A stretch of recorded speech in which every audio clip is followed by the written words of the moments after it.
ರಾಜ್ಯದಲ್ಲಿ ಮಿತಿ ಮೀರಿದ ಖಾಸಗಿ ಕಂಪನಿಗಳ ಮೀಟರ್ ಬಡ್ಡಿ ದಂಧೆ, ಮೈಕ್ರೋ ಫೈನಾನ್ಸ್ ಕಿರುಕುಳಕ್ಕೆ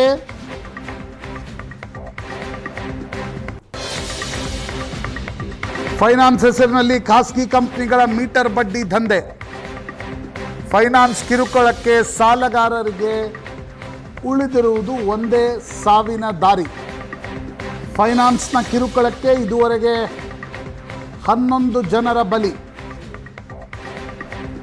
ಖಾಸಗಿ ಫೈನಾನ್ಸ್ ಹಾವಳಿಯನ್ನು ಕಡಿಮೆ ಮಾಡಲು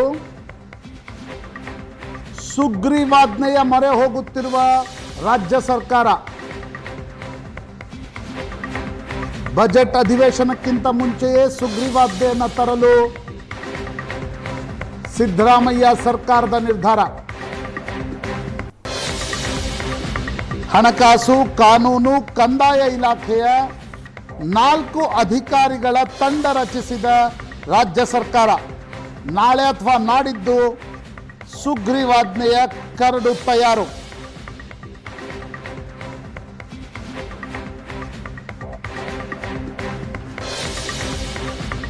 ನಾಲ್ಕು ಹಿರಿಯ ಅಧಿಕಾರಿಗಳ ತಂಡ ರಚಿಸಿದ ರಾಜ್ಯ ಸರ್ಕಾರ ಹಣಕಾಸು, ಕಾನೂನು, ಕಂದಾಯ ಇಲಾಖೆಯ ಅಧಿಕಾರಿಗಳಿರುವ ತಂಡದಿಂದ ಸುಗ್ರೀವಾಜ್ಞೆಯ ಕರಡು ತಯಾರಾಗಲಿದೆ. ನಾಳೆ ಅಥವಾ ನಾಡಿದ್ದಿನ ಒಳಗಡೆ ಸುಗ್ರೀವಾಜ್ಞೆಗೆ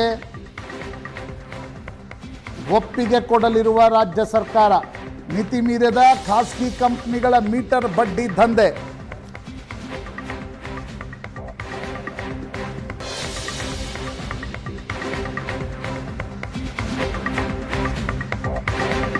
ಸಾಲ ವಸೂಲಿ ಪ್ರಕ್ರಿಯೆ ನಡೆದಿದೆ ಅಂಥೇಳಿ ದೂರಿನ ಮೇಲೆ ದೂರು ಬರ್ತಾ ಇವೆ.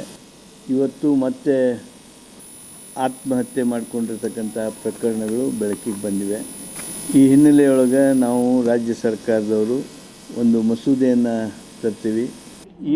ಈ ವಿಷಯನ ಮುಖ್ಯಮಂತ್ರಿಗಳಿಗೆ ಅಥರೈಸ್ ಮಾಡಿದ್ದೇವೆ.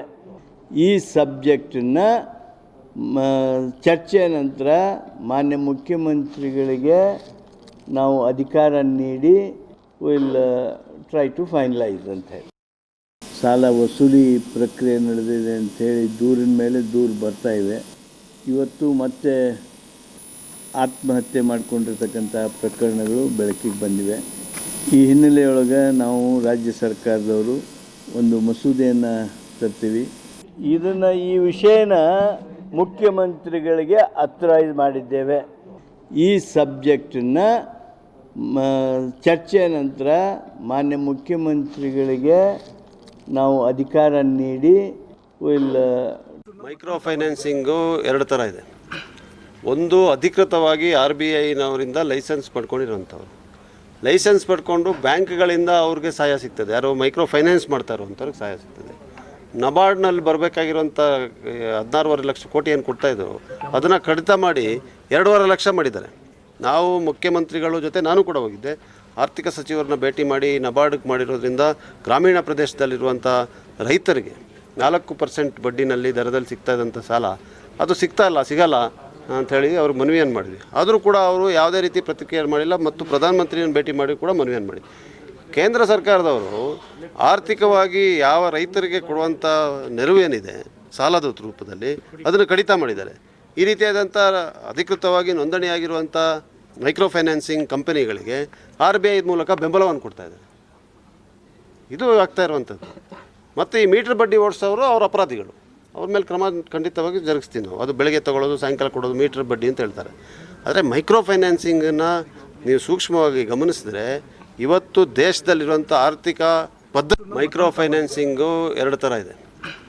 ಒಂದು ಅಧಿಕೃತವಾಗಿ RBIನವರಿಂದ ಲೈಸೆನ್ಸ್ ಪಡ್ಕೊಂಡಿರೋಂಥವ್ರು, ಲೈಸೆನ್ಸ್ ಪಡ್ಕೊಂಡು ಬ್ಯಾಂಕ್ಗಳಿಂದ ಅವ್ರಿಗೆ ಸಹಾಯ ಸಿಗ್ತದೆ. ಯಾರು ಮೈಕ್ರೋ ಫೈನಾನ್ಸ್ ಮಾಡ್ತಾ ಇರೋವಂಥವ್ರಿಗೆ ಸಹಾಯ ಸಿಗ್ತದೆ. ನಬಾರ್ಡ್ನಲ್ಲಿ ಬರಬೇಕಾಗಿರೋಂಥ 16.5 ಲಕ್ಷ ಕೋಟಿ ಏನು ಕೊಡ್ತಾಯಿದ್ರು ಅದನ್ನು ಕಡಿತ ಮಾಡಿ 2.5 ಲಕ್ಷ ಮಾಡಿದ್ದಾರೆ.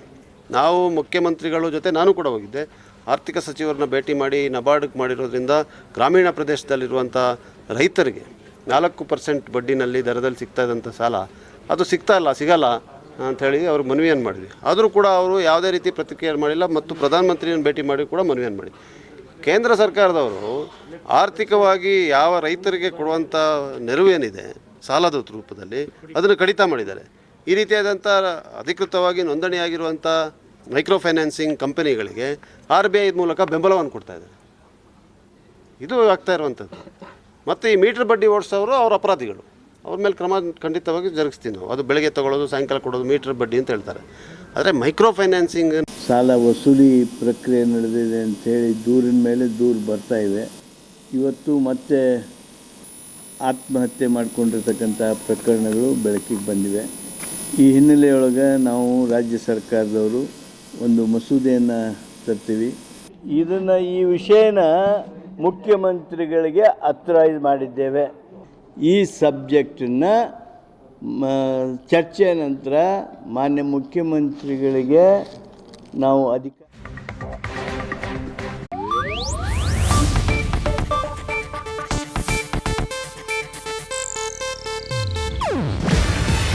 ಇದು ಏಷ್ಯಾನೆಟ್ ನ್ಯೂಸ್ ನೆಟ್ವರ್ಕ್ ಪ್ರಸ್ತುತಿ.